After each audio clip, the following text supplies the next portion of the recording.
hieni kanun chu kung ruarem zo vik selo be sein ne kanga ka chagati ngai fo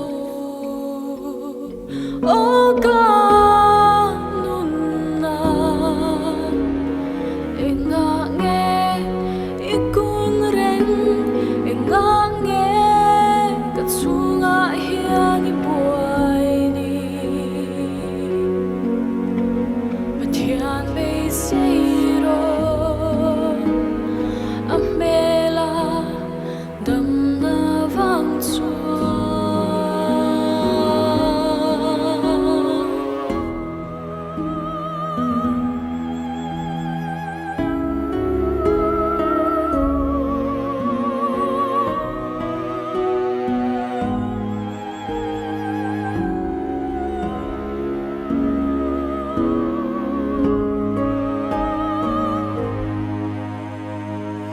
say the car nei te po tu thu sa ma ral fo him na le lo na fam kim mu zo lovin ka chao fo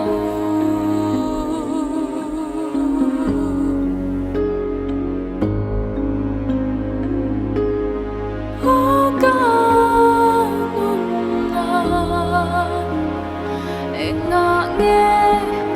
ikun ren enga nge katsunga hiani buai ni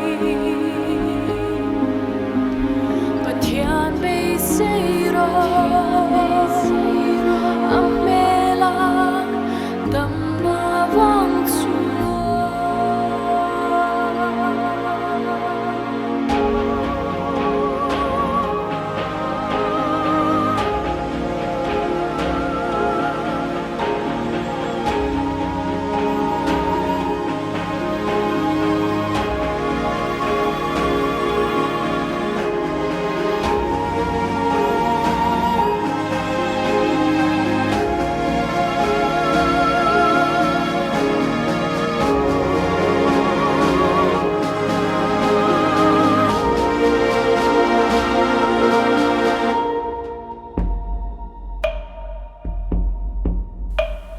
du thu samde ka kianga lo tling ri lo ma sela ama chombe seina nung rin tlak pathia ani si aga